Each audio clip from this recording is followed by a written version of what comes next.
Woohoo! What's going on, everyone? Welcome on in.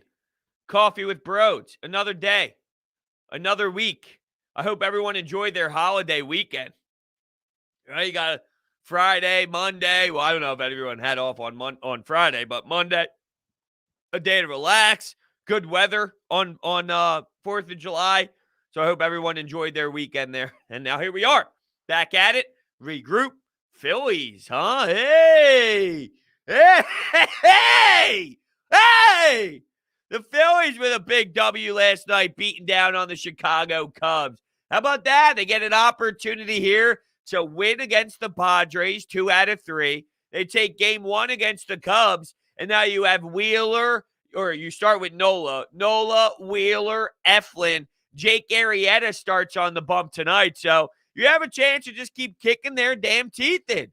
And that's amazing. Before we begin, everyone take your cup of coffee and take a fat sip of it. Look at that steam just coming out of the top of the mug. There's nothing better. Now, you might not be able to see it from your angle, but I sure can. There is nothing better in this world than seeing that steam. Hold on. Hit me in the face, baby. Hit me in the face. Take a sip of your coffee, everyone. Why don't you? So damn good. All right, let's kick it off in the chat. Billy says the Phillies are trying to suck us in again. You know what? Considering where we are in the sports world, Stanley Cup Finals somewhat to be inevitable at this point, and there will be an Open Ice Hits episode up after Coffee with Brodes. The NBA Finals begins on Wednesday, and yes, it's the NBA Finals. We're all going to be glued to it. With that said, here in Philadelphia, the Phillies are all we have for quite some time. The Phillies are going to be it, and they're going to be the only team in play for a bit of time here. I know they're sucking us in, and it's all garbage, and it's all nonsense, but I need that because the alternative is we have absolutely nothing, and I need something. So I'll take this bit of, oh, they might do something. Oh, just wait. Hey, maybe. Whoa, what if? And they fall on their face. I'll take that knowing that's going to happen over unwatchable baseball forever. So suck us in, make us feel like there's something there, even though we all know there's not. It's better than absolutely nothing during a time like this where we are right now in the sports world. Fran says, Philly's got to go on a run here, win 8 of 10 or something.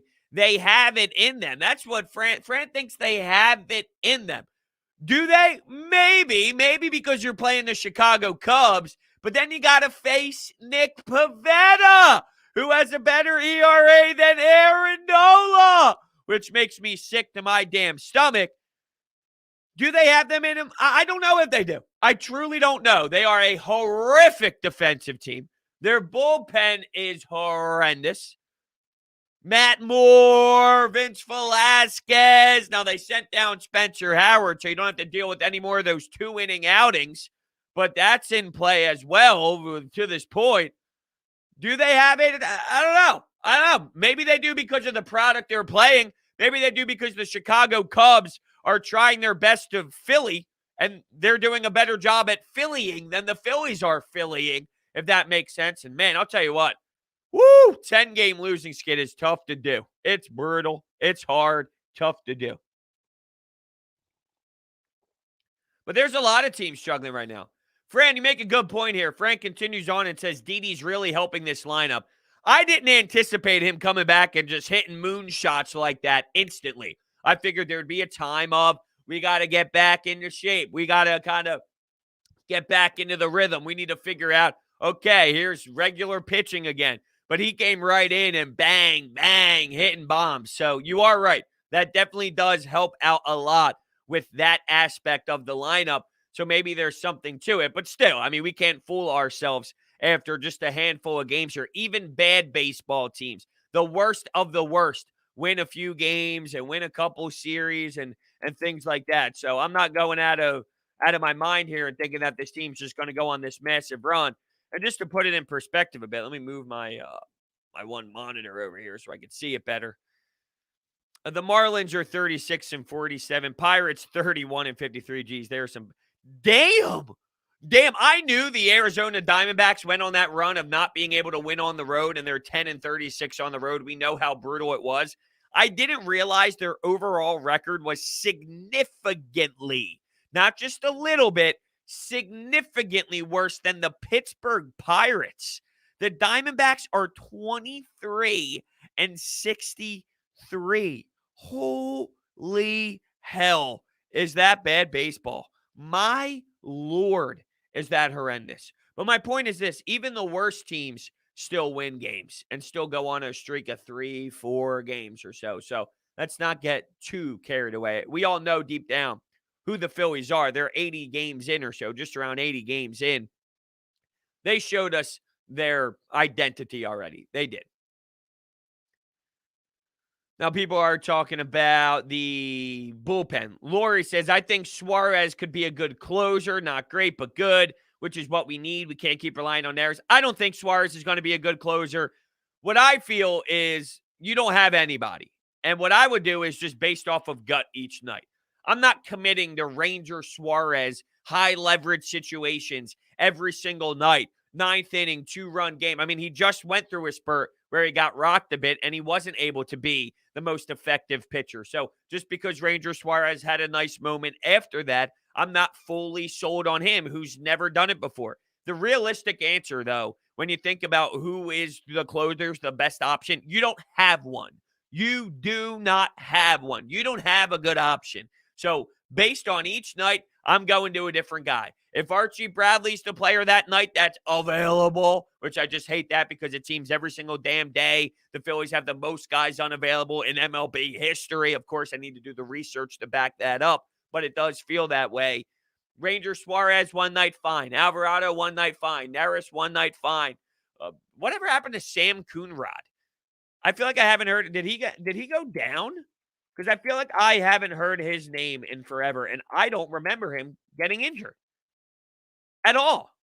Oh, on June 24th, he was placed on the 10-day IL with the forearm tendonitis. That's right. Now I remember that because I was going to say I have not heard his name in quite some time. So I figured there was a reason why. I forgot he was placed on the 10-day IL. That was during the Washington series. Yeah, it was. But he had a bad outing. But he was another name that was always thrown into the mix. Yeah, it's just like bullpen by committee, closer by committee. K-Mac asks if I'm still selling at the deadline and for a few games out. I'm selling. This organization needs an overhaul. I'm selling.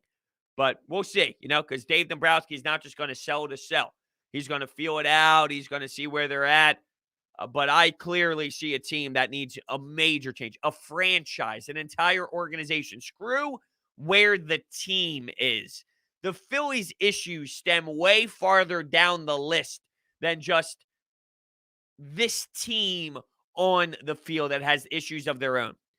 They have zero prospects. They have zero guys. They draft horribly. They develop horribly. I mean, you go over, and I know we've stressed the names enough, but the fact that your first overall pick can't help you, the fact that Adam Hazley can't help you, these guys can't help you. Your draft picks actually don't help you at all, and they haven't for years and years and years and years and years. Over a period of time, that's just going to snowball into the ugliest form of an organization you can possibly find, and that's what we have here. So I'm trading. I'm trading guys, and I'm getting prospects. Hey, Brodes, what are my predictions for the NBA Finals? Well, there's a huge issue in this question, only because Giannis is somewhat up in the air, and the last I saw, he was listed as doubtful for Game 1. Now, that doesn't tell you the full story. I mean, you can see guys all the time somewhat find themselves and recover and whatnot, and maybe it's just 1 game, 2 games, whatever. But you losing Giannis is such a key piece here where, that's such an issue. I don't know where he is. I don't know his status. I don't know if he's going to be available or not. Him being available gives the Bucks such a bigger chance to get the job done. I like the Suns team, though.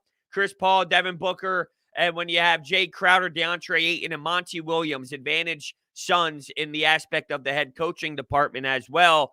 I like this Suns team, and it does seem like they have this special mojo somewhat following around them and covering their heads as they move along through the NBA Finals. So something tells me the Suns are going to accomplish the goal, but Giannis being there is definitely the difference in, to a degree, how I feel how this series is going to play out. I know that's not a crazy hot take. That's a pretty standard take.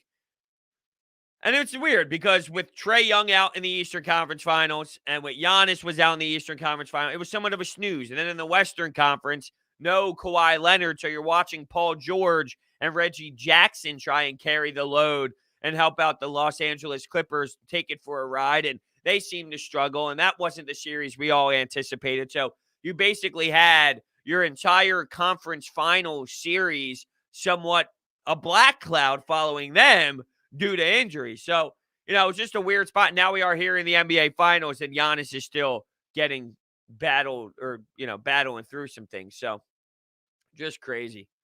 Just absolutely crazy that we're here.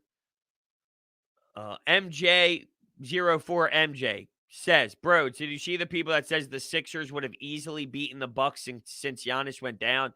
I understand where they're coming from, but the Hawks beat the Sixers fair and square. Yeah, I mean, I don't play the what-if game. Well, they could have. People were saying the same thing when they lost with the quadruple doink against the Toronto Raptors and Kawhi Leonard that year. Well, remember how it all played out.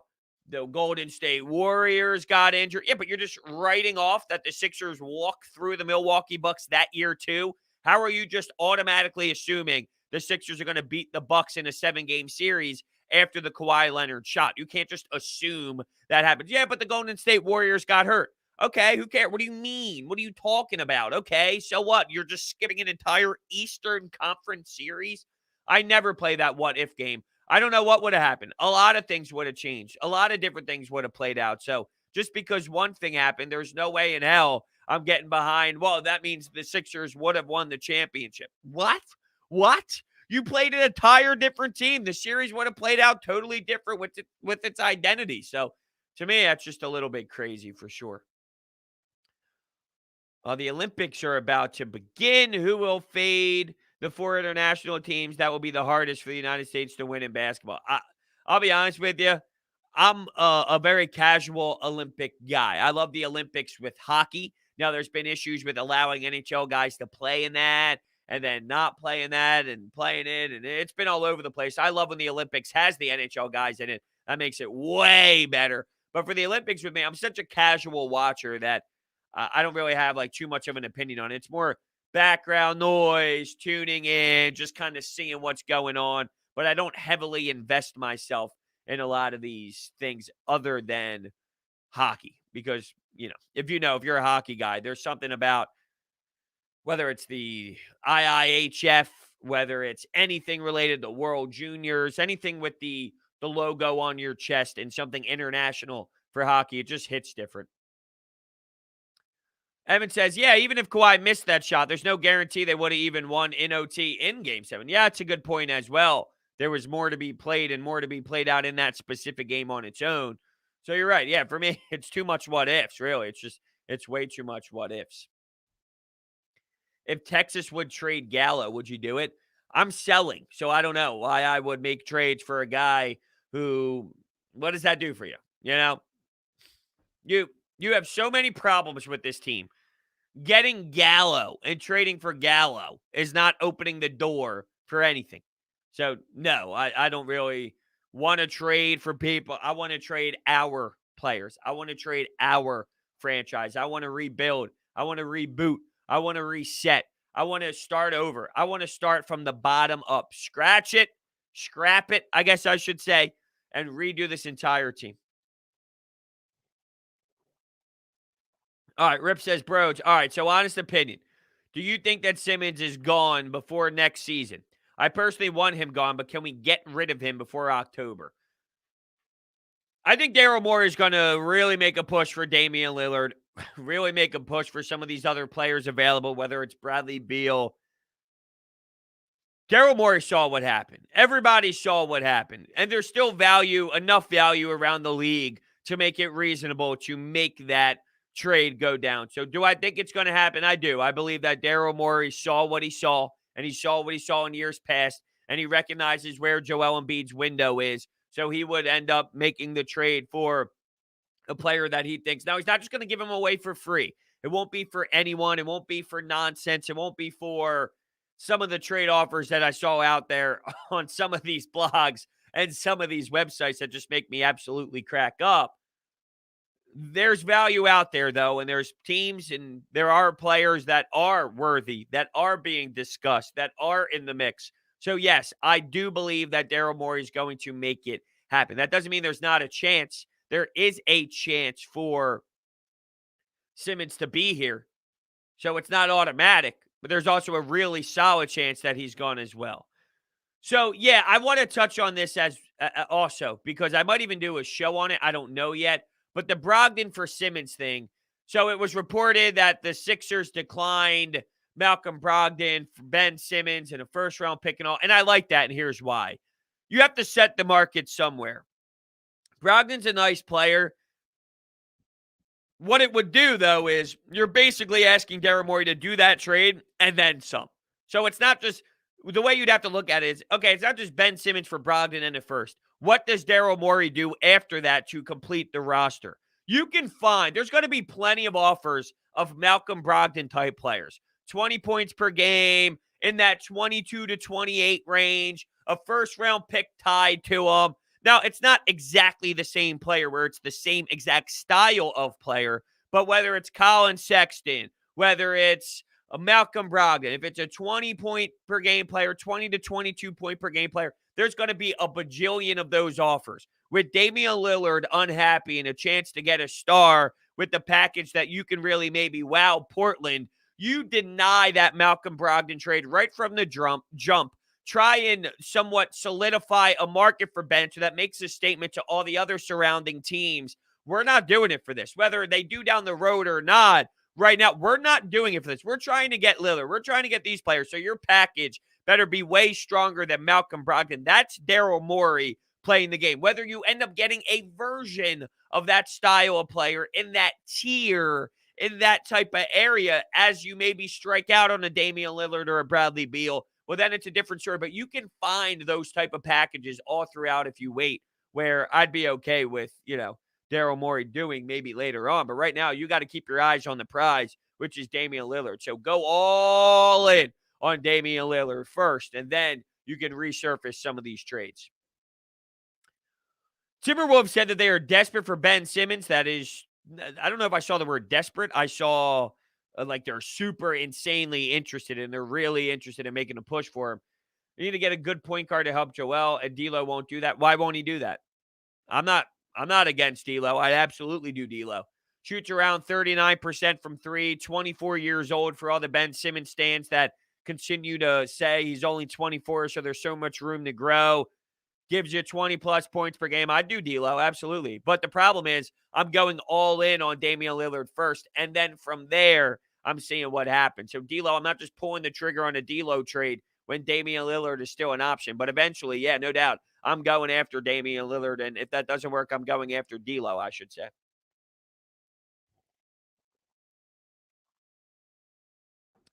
Evan says, I won't be happy with any Ben trade unless Damian Lillard, De'Aaron Fox, Colin Sexton, D'Angelo Russell. I'm sure there's some others. Bradley Beal is another name. I'm sure that there's some others out there that would intrigue you. But for the most part, that is the list that I'm somewhat looking at as well. Evan continues, says, I was reading a trade that said Harrison Barnes and Marvin Bagley. Yeah, I saw some bad ones. Buddy Hield, Marvin Bagley, and a first-round pick. As much as I want to ship Ben Simmons out of town and I can't stand looking at his face, yeah, I'm not doing that at all. Now, there were videos or pictures, I should say, of him at Wimbledon, and everyone's freaking out because, well, he's at a tennis match. I don't have an issue with that. Here's the thing, and I don't know what went down, but if a basketball player like Ben Simmons, and I know maybe he's on vacation and he's taking time off, which is not the best look, and I'm not telling you it's the best optics, but to see him at an event, what if he put up shots for 3 hours in the morning and then went to Wimbledon? Is that okay? The answer is yes. So seeing him at Wimbledon, it doesn't mean he wasn't working hard earlier that day. He wasn't taking shots earlier that day. This whole narrative that Ben Simmons watching a tennis match means he didn't do anything in the sport of basketball. Now, maybe that is the case. I don't know. I'm just saying. We don't know. You're just saying it didn't happen. It might have happened. If a basketball player works out for 2.5, 3 hours in the morning from 7 to 10 a.m. and then goes to Wimbledon at 2 p.m., and then you see a picture of him, you can't just assume that he did nothing related to basketball. Now, we do know that he did take a trip and he ended up going to, the UK and all to visit his girlfriend and whatnot. So I don't know. Is he putting up shots there as soon as the season ends? I don't know. I don't know. Possibly he could. Possibly he couldn't. Maybe he didn't. Maybe he did. But I do think that the narrative surrounding a picture of him watching a tennis match is very extreme, where, you are allowed to do two things in one day. You can go to the gym and then go to the movies. You can go to the gym and then go to the grocery store. You can go to the gym and then go to a tennis match. I mean, it's not the most egregious thing in the world. So to a degree, as much as I can't stand Ben, I do think that it's hitting this level of just like disgust also. Nolan says, I want Neris to be DFA'd or released after that nightmare ninth inning. I don't. Here's the problem. Nolan, he got the third strike. I mean, it was clear as day. If you go to Gamecast, where that third strike was the end of the inning, it was perfectly placed. It was strike three, and he got out of that jam. The problem was he blew up, and it got disgusting. But I don't want him DFA'd. No, I mean, your bullpen is what it is. DFAing Hector Neris is not. He's going through a really bad spot, but to act as he gets one of the biggest hates ever, and he falls in that category of just he gets zero respect for when he does things right, and he just gets absolutely crucified when things go wrong. He's in a really tough spot, and he's been bad as of late. But people, Nolan, like you, think that he's just never done anything ever, and he has some tremendous saves, and he has been going through really strong moments of closing games and being effective. And right now, it's just not that. But DFAing him right now, I hate to break it to you, he's still one of your better options late in games. I hate to break it to you. And that's not because he's absolutely insanely outstanding and just a magical piece behind this bullpen here, but it's because of where your roster is. So, yeah, I mean, I hate to break it to you, but this is how bullpen pieces work. And this is how closers work. They have great moments. They have bad moments. They have ugly games. They got good games. They go through 3 weeks of ugliness. They go through 3 weeks of greatness. I mean, welcome to being called a bullpen piece. Where do I think athletes deserve time off?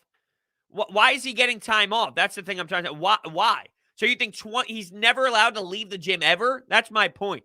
You're right. He needs to be working. What if he was in the gym for 4 hours that morning? What if he from 6 a.m. to 10 a.m. was at the gym and then went to Wimbledon at 2? That's not allowed? That's not okay? You know what I'm saying? No, we don't know what happened before. Maybe he didn't. But it's like, an athlete deserves time off. What do you mean? Of course they do. Of course they do. Yes. Yes, they're allowed to do other things in life than just basketball. So if you go to work, you put in the work, you work your ass off, and then you have a little bit of a social life, that's not allowed? Absolutely it is. Absolutely it is. So that's where I think it's just getting to an extreme. He's clearly what he's done in 4 years isn't enough. Sure, but that doesn't. So you, that's crazy. I mean, now you're saying that he has to be in jail, is what you're saying. Basketball jail, where he's never allowed to talk to another human being again. He can't have a girlfriend. He can't go watch. He can't do anything at all, ever, except for shoot a basketball 24/7. I mean, that's a little insane to me, with all due respect. And that's saying a lot considering I know how much he needs to put in the work. You can do both. You can put in the work and also have a life. Both can be true. And when his life is documented, yeah, I know the optics aren't good. I know that.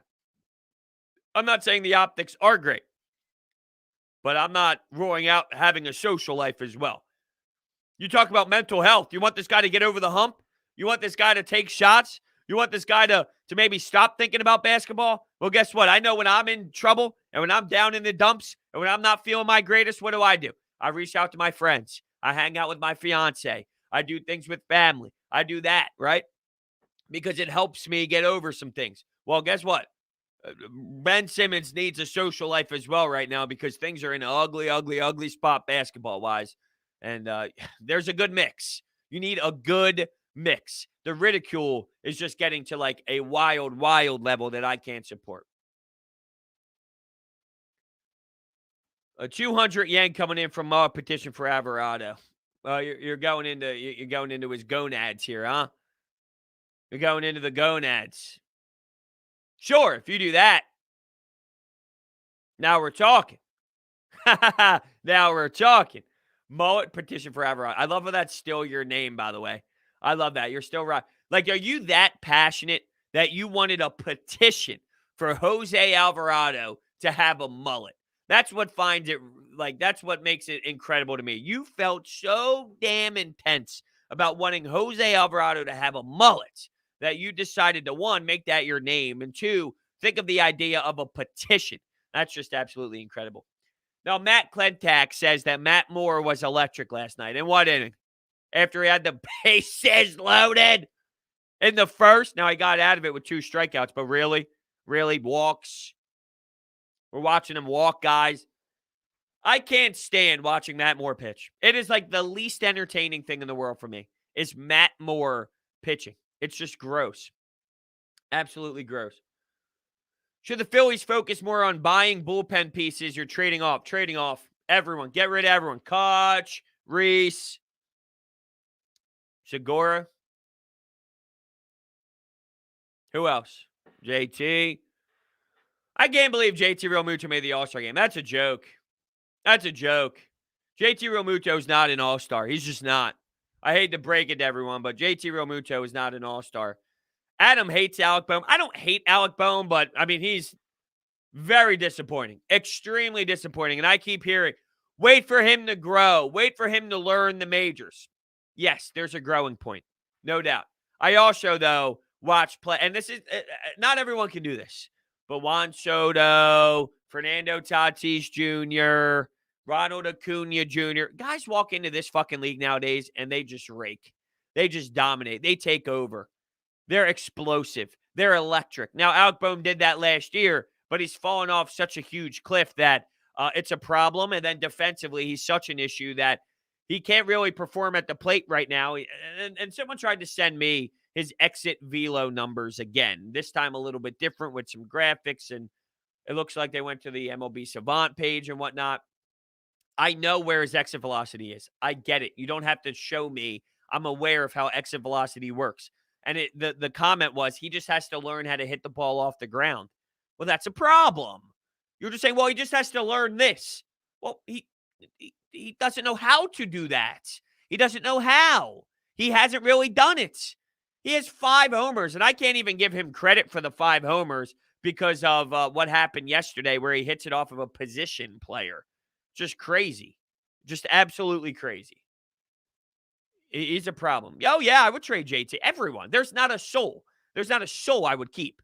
And that's Bryce Harper. And that doesn't mean Bryce Harper annoys me, bothers me. I'm cool with keeping Bryce Harper for the 13 years. I just know where this franchise is and what's best for this organization is sell, and restart this thing from the ground up. So, everyone. Bryce, JT, Didi, Gene Segura, Reese Hoskins, Bohm, Andrew McCutchen, Odubel, anyone. Yeah, but you can talk about, there's way more than just the individual stats. So you're telling me you'd rather have Alec Bohm than Juan Soto? There's not a soul in the history of the universe that would say that. Not a soul, right? Like literally not one baseball mind would tell you that they would take Alec Bohm over Juan Soto. Not one. And it's by a far margin. So come on. We know what Juan Soto can do. We know how special he is. He's incredible. Game-changing, franchise-changing. Alec Bohm is not franchise-changing. He's just not. He's unplayable defensively. And that will continue to cost you no matter where you try and hide him. You can hide him all you want around the diamond. Left field, first base, he's going to be an issue. I get the growing process, but I just see things that I know are going to be a problem. I know it. I'm all about the growing process, and I'm all about learning and adapting. But he's got 0 power, man. And all we were told was power. He doesn't have power. I don't count last night's home run. He has 4 dingers. 4. He's going to end the year with 8, 9. I can't have it. He has no power. It's unbelievable. Literally unbelievable. There was a comment that I wanted to get to because Joey here says that I'm a Hector Neris fanboy. No, I'm not. In what world am I a Hector Neris fanboy? I'm just not an idiot. because people claim that Hector Neris has never done anything ever, and he's just the worst pitcher to ever live in the history of Major League Baseball. And my point is, no, he's not. Now, right now, he's going through a really tough time, but he's up there with saves in this franchise for a reason. He has saved a lot of games for this franchise before. Those just don't matter. Those just don't count. All of the saves. He's got 83 saves total in his career here. Now, what is the Phillies save leader? Is because I thought Hector Neris was creeping up. Where is Hector Neris creeping up at? Am I going crazy? I thought he was creeping up on the list. He's at 83. No, is he more? No, he's at 83, which puts him at 1, 2. I know Papelbon's the leader. 1, 2, 3, 4, 5, 6, 7. Puts him 7 on the list. Now, I'm not going to tell you the percentage is the greatest in the world, but it's at 77%, which would put him pretty much with McGraw, right underneath Brad Lidge. So once again, I'm just being realistic with you. I know people don't want to hear this, but I'm telling you statistics here. It's not as bad as what you think it is. 77% would put him right underneath Brad Lidge with the Phillies career save leader since 1969, and it would put him 1, 2, 3, 4, 5, 6, 7 on the list. Not as bad as you think it is, even though right now it's pretty brutal. So I'm just saying. Would I trade Arron Nola? Absolutely. Arron Nola, I would trade. Yes, because you can get pieces for him for what his ceiling is. Contract also plays a role. Very team-friendly deal. Very team-friendly deal. Absolutely. Nola, I've even had the discussions with myself on would I trade Zach Wheeler. Because think about the package that you can get for a player like that who's thriving. And if DeGrom wasn't being superhuman, you'd actually have a scenario where you can be talking about Zach Wheeler a lot more around the league. I mean, you just get dominated so much where, he dominates so much where he's not even a human being anymore, it seems, Jacob DeGrom, where Zach Wheeler doesn't get discussed as much as he possibly does. But I would even possibly think about trading Zach Wheeler if I'm thinking of a timeline of where the Phillies are. Now, this is where the issues lie. You're not that far off, Brodes. If you just clean up the bullpen, you're not in a bad spot. No, it's more than that. Oh, it's definitely more than that. The Phillies are 40-42. They've been hanging around 500 the last few years. It's just been a flat-out disaster and brutal and disgusting. They're not that close. They're really not. There's such an issue all around their franchise. Their defense. How are you going to clean up the defense? How are you going to clean up that? How are you going to clean up the back end of the starting rotation? How are you going to keep all that happen while staying underneath the luxury tax at a reasonable pace? I'm not going over the luxury tax if I'm John Middleton just to be an average baseball team. So if you're going to spend money and want to be a contender, you need young, cheap talent that can actually play the game of baseball and can work hard and be effective pieces for you. So then when you go spend your money on starting pitching, and when you buy players like Bryce Harper, JT Realmuto, you're not going over the luxury tax. You can't buy everyone. You need to build within and then have young, cheap talent that can exceed and excel and be key, crucial pieces, legitimate, actual, insane pieces that you're relying on to hit 25, 30 homers, to give you good defense. You need those players to step up. So then that is that balance of, just like balance of Ben Simmons, social life and working hard and going to the gym and working on the craft. You need that balance too of young players, prospects, and spending a lot of money on the bigger players. So it's a combination of both. Would I trade Bryce and JT? Yeah, everyone's on the table. Everyone's on the table. I'm literally looking at this franchise and saying they need to blow it up because they're off, which is just crazy because right now they're on this little run. Brodes, what if? Oh, they're close. Stop. We know what this team is, actually. We know what this franchise is. It's a losing franchise. It always has been, and they got to do something completely different. Completely different. Evan says we need to take notes from the Rays and Dodgers. Oh, well, that's why I said that you got to go out and get a Neander. When Neander is available and you go get Dave Dombrowski, while Dombrowski has a resume that is very strong, and he's been around the block, and he's worked with different franchises, whether it was Detroit, whether it was Boston. He has a nice resume of success. There is this element, too, of it's a new style of baseball. And Dave Dombrowski might be an old era. Now, he did win recently with the Boston Red Sox. It's not like it was 1962 or 1941. We're talking about legitimate, recent success with Boston and winning the championship. Now, they fired his ass very quickly, and they had to retool and reshape once he left, because that's how it always works with Dave Dombrowski-led teams. I want to neander. I wanted to do exactly what the Rays did. I want to do exactly what the Los Angeles Dodgers did, which was go out and grab a Friedman, go out and do that, but they went in a different direction. So to me, it was basic. Do what the good teams are doing that have zero money, and they find all these players, and they plug and play with players you never heard, and they win a shit ton of baseball games. If you look at the Rays, they're 49-36, and they don't spend a damn dime. They move on from players like Blake Snell because they don't feel like keeping the contract on board. They don't do a damn thing. Imagine giving a guy like Neander money to operate with that same mindset. You'd actually have something here, and it's unfortunate that did not happen. Am I ready for Rhys Hoskins? Excuse me. I read two comments together. Jake Arrieta tonight. Yeah, I am sure ready for Jake Arrieta tonight. Arron Nola versus Arrieta, though. The problem is, Arron Nola has not been sharp. And I'll read you his stats over the last few games. The month of June was not a good month for Arron Nola. Just not consistent. Innings pitched, brutal. 5 innings, 5 innings. 3 earned runs, 4 earned runs. Then he had a strong outing against the Yankees, 7 2/3. The Giants, 2 1/3, 6 earned runs.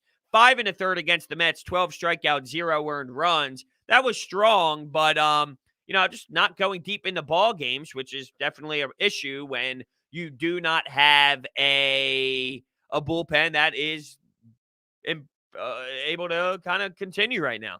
And then the Marlins, 4 2/3, 9 hits, 7 earned runs. And I was told that doesn't really matter because they were all dinky hits. My point of bringing this up is Jake Arrieta is having his own issues. So is Arron Nola. Arron Nola might get a bunch of strikeouts tonight, though, considering he had 11 in his last outing, 12 in the outing before, 9 in the fourth outing from his last one. His strikeout numbers have been definitely up and has been stronger as of late. And with the struggling Chicago Cubs team that lost 10 straight games, do you have a situation in front of you where Arron Nola continues the strikeout numbers? He needs to turn the page. It's a new month and go strong, because Arron Nola's his numbers are worse than Nick Pavetta's. I can't believe it. Well, the problem is, Lil Jojo, he had one season that was so damn stellar, people are holding him to that. He had a 2.37 ERA back in 2018 with a 0.97 whip.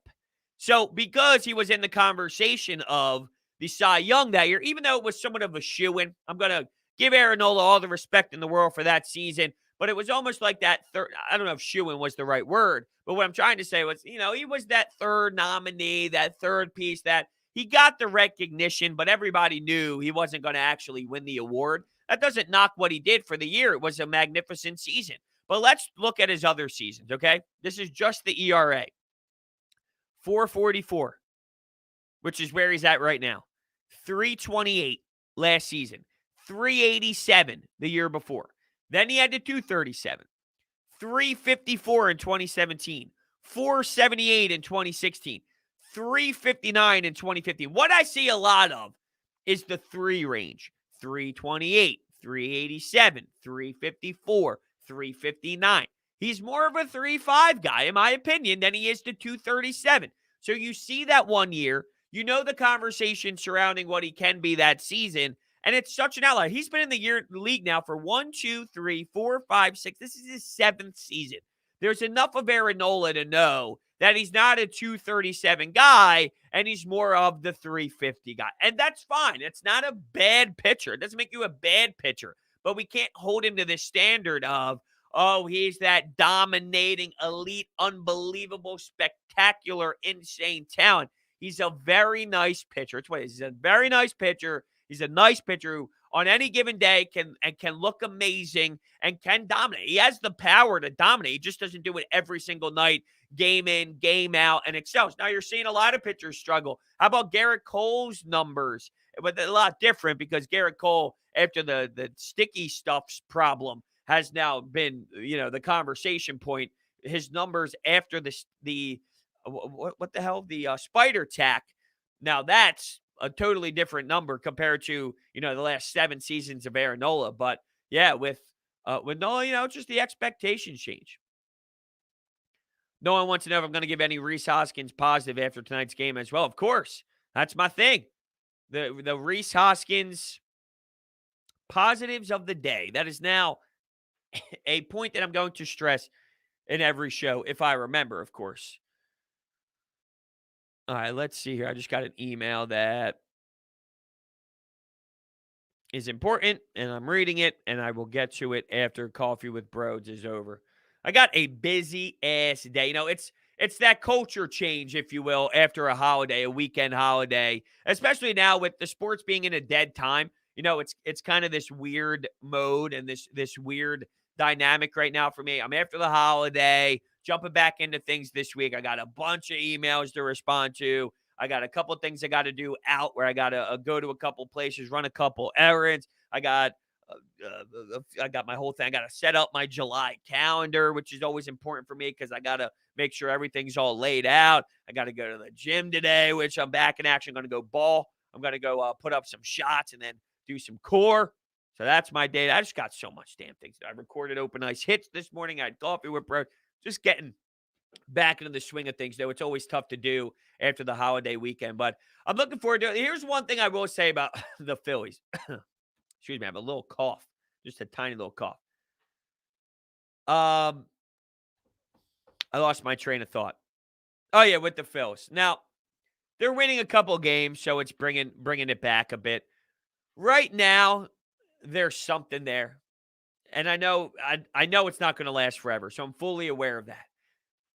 The All-Star game's coming up. You're in that point. You're in that point of the sports world where everything's somewhat down and dying and it's slow and it's summertime, it's beach time, it's vacation time. The Phils are giving us just a little tiny something right now. It's not a lot. I'm not telling you it's amazing. I'm not telling you it's just outrageous, but just enough to hold us into these games nightly. And maybe it's a product of playing the Cubs, but they just won against the San Diego Padres, which was monstrous for sure. If they lost that Padres series, we'd probably be feeling differently about this Cubs one, especially if that Bamboo Brad double/home run, that's what I like to call it, didn't happen after they blew another lead and they blew another game after an excellent Zach Wheeler performance, which I had no issue with Joe Girardi yanking him at that moment. They're giving us just enough. Now, I believe I am going to break down the NBA Finals game by game. I normally do that. There is a different element to it because I'm a LeBron James stan. So because I love LeBron James so much, I'm extremely passionate about his play and watching him play. So because of that, I'm always sucked into watching the NBA Finals because he's always there. This year it's a little different, but yeah, I do believe that I'm going to break it down. So there's something for the post-game pods that I believe I'm going to be doing. I just need to see how it all shapes up with my schedule. But 200 yen coming in for a petition for Alvarado. Want to see how Shohei Ohtani bounces back on the mound? Absolutely. You know what's crazy? And I think I mentioned this before. With Ohtani, I personally believe that Ohtani moves the needle more than the best baseball player we've ever seen in Mike Trout, which is just absurd. Mike Trout is blowing numbers out of the water that we will never see. Now, he's been injured, and he hasn't been available. So that gives Ohtani somewhat that face. And maybe if Mike Trout was there and playing when Ohtani was the buzz and giving you home runs and pitching the way that he pitches on a good day, maybe Mike Trout slides in there. And think about what I'm saying.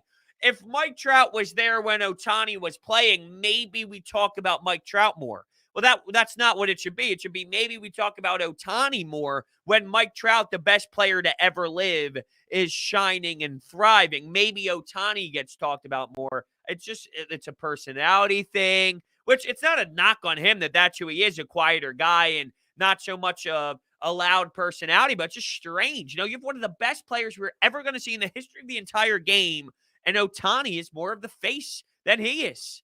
And it's just true. Now, think about where Ohtani came from, his background, his story, the fact that he does it on both sides of the plate. I get it. It's unique and it's different, and it's totally something that you don't see. While Mike Trout is an outfielder that just puts up insane numbers, and there's not that dynamic of something different that he brings to the game other than just crucifying the baseball and pounding out numbers that are just wild. But still, it's just crazy. Just crazy. Bro, Suns or Bucks?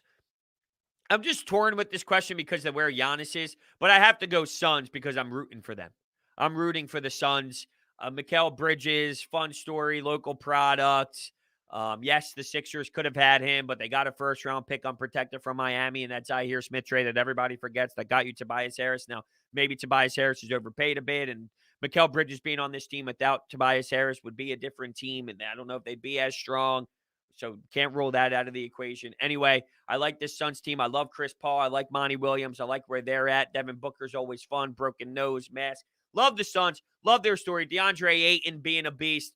I'm rooting for the Suns. I think that's where it's going to go. But Giannis being injured, not being there, doubtful for game one, it definitely kind of changes the angle on where we are for this NBA Finals to begin. And I hope it's just not depleted by injuries for the longevity here, because it would be disappointing.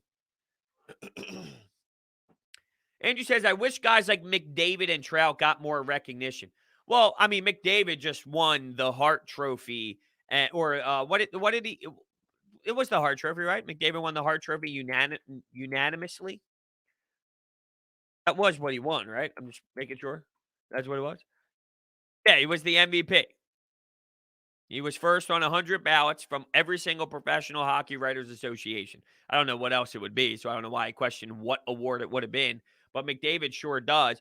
The thing is, here, like Edmonton Oilers, here in the United States, it's the Edmonton Oilers. It just doesn't pop as much here in the U.S., but Connor McDavid is definitely, whether his team has an obnoxious amount of success or not, whether they struggle to get over the hump, when you think about the National Hockey League, sure, Ovechkin and Crosby still have their faces involved, and Austin Matthews is an up-and-comer. Connor McDavid definitely is taking over the face of hockey, while Mike Trout, you have Fernando Tatis. I really do believe that Fernando Tatis Jr. is the face of baseball right now, and that's not the best player to live. That's not the best player like Mike Trout is, where he's just putting up absurd numbers that don't make sense.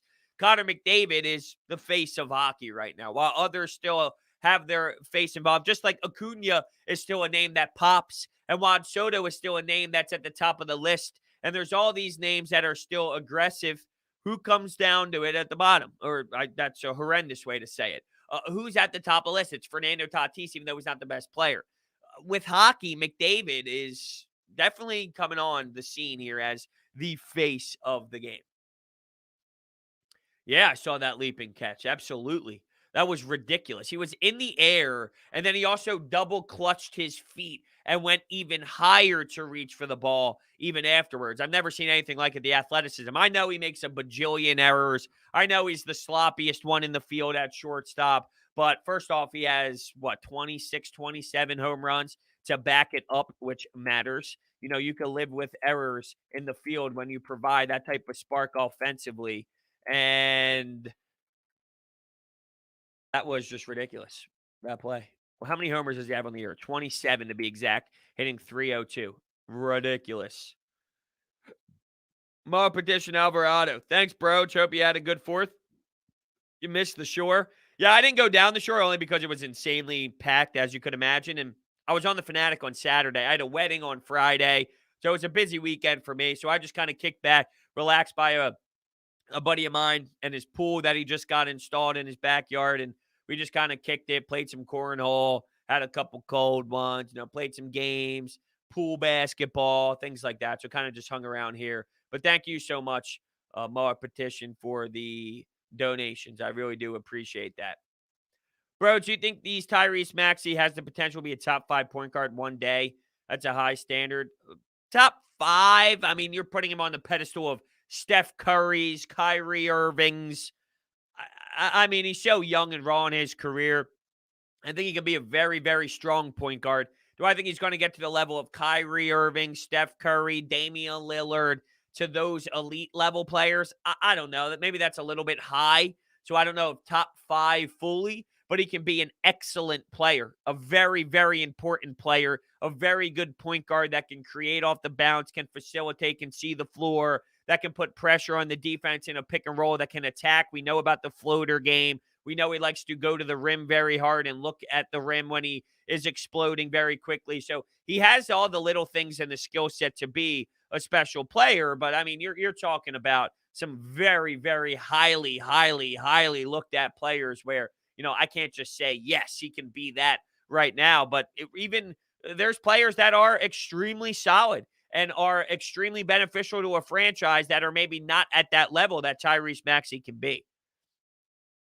Alec Boehm's defense or Tatis's? Tatis. Tatis. Tatis.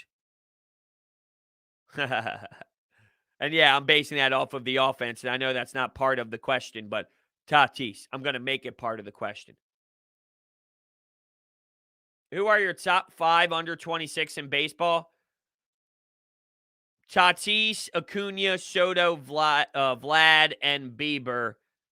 Yeah, I mean, that sounds about right. I mean, pitchers, it's always hard for me to put pitchers in the same category as every single day players because it's a weird spot to be in. Let me see here. I'm trying to look through the list because I feel like there's one that maybe you're missing that I'm thinking of. Let me see here because I feel like you're missing someone. How old is Matt Chapman? 28. Okay, he's a little bit older. I knew he was. I didn't know if he was. Now, he's only hitting 229 this year. I like Matt Chapman in general. I'm just thinking of names. That's all. But he doesn't compare to those guys. He had the one season hitting 278 back a few years back, and he was an all-star in 2019. He's just a hell of a third baseman, but he doesn't compare to those players. I'm trying to think if there's a name maybe I'm thinking. How about if I search? Let me see. Baseball, MLB, under 25.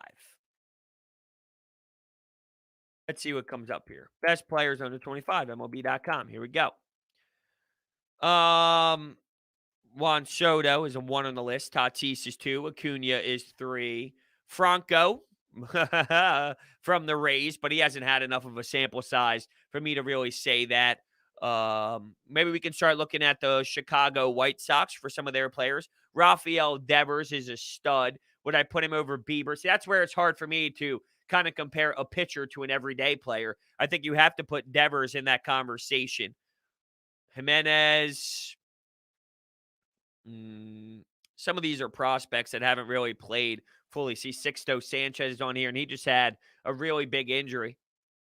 So how about that? Gleyber Torres is on this list. Ozzy Albies is on this list. Mike Soroka is on this list. Any Phillies? Let's see if any Phillies are on this list. Bo Bichette is at 24. No Philly on this list. I guess Devers. I could make a Devers point. I'll be honest, I didn't realize Matt Chapman was having that type of year offensively. Now, he had that injury. Didn't he have that pretty big injury at some point where when was that? Oh, yeah, he was out for the season with a hip injury back in 2020. This report was September 20, but he was out for the season with a hip injury. The team announced that third baseman will miss the remainder of the season. That caused him to leave against the San Diego Padres. So that did end up happening. But if that was written in September, there wasn't much time of the season anyway. But yeah, I mean, I love Matt Chapman's game, but it doesn't compare to those players at all. Betting with Brodes starting. I don't think you want to really follow my my betting advice fully. I like to do a lot of research though with it. I don't just like pick randomly. I like to dive deeper in the number game. But yeah, I mean, look, you can use DraftKings Sportsbook and use promo code Brodes and sign up for all these phenomenal odds and promotion boosts, And there's one going on right now, if you did not know, just to throw it out there, that if you use promo code Brodes when you sign up, you can turn $1 into $100 in free credits. Bet on any basketball team of your choice to win their next game. And if they do, you will claim $100 in free credits. That's promo code Brodes for a limited time only at DraftKings Sportsbook. Must be 21 or older. Pennsylvania only. New customers only. Wager paid out inside credits. Restrictions apply. In partnership with Meadows Racetrack and Casino. See DraftKings.com/sportsbook for details. Gambling problem, call 1-800-GAMBLER. Of course, you can always do that, though, if you do want to spend your money on some of these games that will be coming up. Just saying. Thank you so much for the assist. What an assist. Phillies minus 140. Okay, I like that one. Here's the thing. There's going to be a situation where the Cubs get out of this. 10 wins, 10 losses in a row. At some point, that's going to snap. Is that going to snap now? Right at this moment with Arrieta on the bump with Nola on the mound. I don't know. Nola's been struggling, so you can't write it off as an automatic. It's not the Arron Nola that we've seen in years past, so keep that in mind. All right, everyone, I want to thank you all so much for hanging out with me today. I got to run around and get some things finished up, so I'm going to end here. It is 10 o'clock anyway, so that is the time coffee with Brodes ends. It was nice seeing you all this morning as we get back from this holiday weekend, and I'll catch you guys later on.